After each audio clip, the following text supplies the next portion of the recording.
कि भारतीय जनता पार्टी अपनी सत्ता में बने रहने के लिए इसी प्रकार के कामों को करती है। आप उनके फरेब में ना आए, आप उनकी उलझनों में ना फंसे, उनके बिछाए हुए जाल में ना फंसे। यह देश अमन चैन शांति का देश है। पहली बार किसी धार्मिक संस्था में दूसरे धर्मों के लोगों को घुसाने का प्रयास है, यानी एक हस्तक्षेप है उसमें। और ये जमीन जो बड़ी तादाद में है, संपत्ति बड़ी तादाद में है, दान के सारी संपत्ति है, स्वतंत्र भाव से जो स्वतंत्र विचारों से जो चल रहा था न, मेरी राय हो या पार्टी की राय हो या देश की राय हो, सबकी एक ही राय है कि वक्फ कानून संशोधन विधेयक 2025 असंवैधानिक है।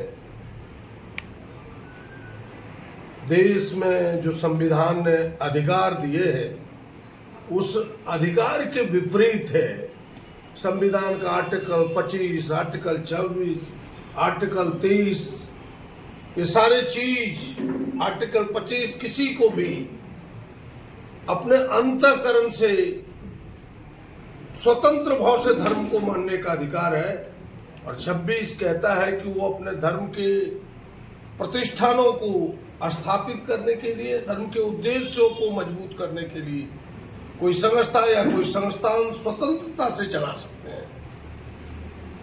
और हमें लगता है कि यह जो संशोधन है ये इसके विपरीत जाता है, ये अंकुश लगाने का प्रयास है।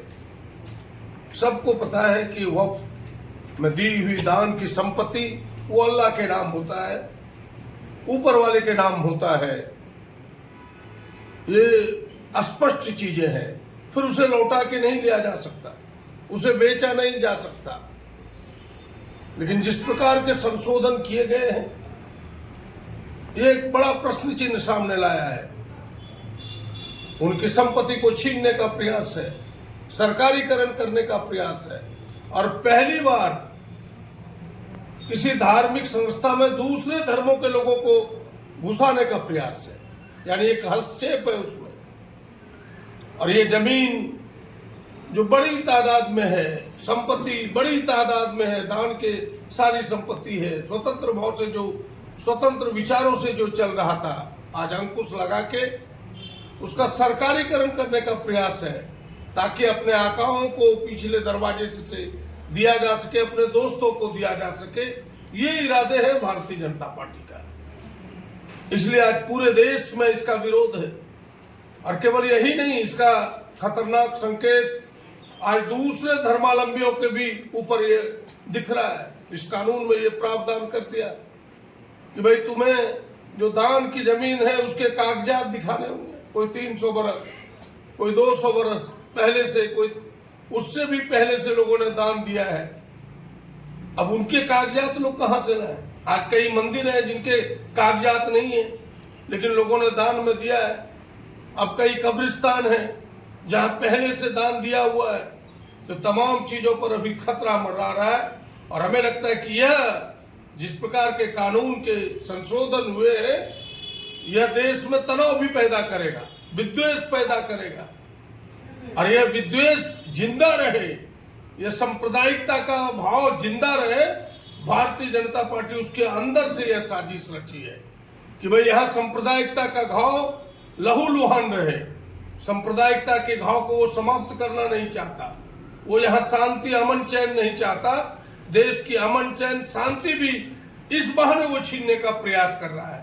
तो ये तमाम चीजें हैं। इसलिए हम कांग्रेस के लोगों ने भी वक्फ संशोधन कानून का विरोध किया है। मुस्लिम समाज पूरी तरह से विरोध में है, देश की आवाम इसके विरोध में है। हमें लगता है कि इस पर पुनर्विचार होना चाहिए, इसे वापस करना चाहिए। सोशल मीडिया पे बहुत तरह की प्रतिक्रियाएं चल रही हैं दोनों तरफ से। तो ऐसे जो विद्वेष की बात आपने कही है तो आम जनों को क्या संदेश दें? नहीं, बिल्कुल प्रतिक्रियाएं देने वाले एक ही प्रकार के लोग हैं, जो उसके अंधे भक्त हैं, जो मुट्ठी भर लोग हैं। वो तो वही चाहते हैं कि इस प्रकार की प्रतिक्रिया हो, विद्वेष पैदा हो, ताकि मेरी वोट की राजनीति सधती रहे। हम यही कहना चाहेंगे कि भारतीय जनता पार्टी अपनी सत्ता में बने रहने के लिए इसी प्रकार के कामों को करती है। आप उनके फरेब में ना आए, आप उनकी उलझनों में ना फंसे, उनके बिछाए हुए जाल में ना फंसे।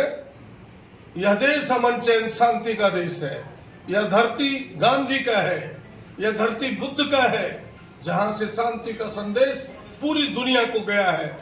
आप शांति के उस रास्ते को प्रशस्त करें, ये मेरी प्रार्थना होगी हम लोगों से, ताकि देश में अमन चैन शांति हो और देश विकास की ओर तरक्की करे। यही मेरा संदेश हो।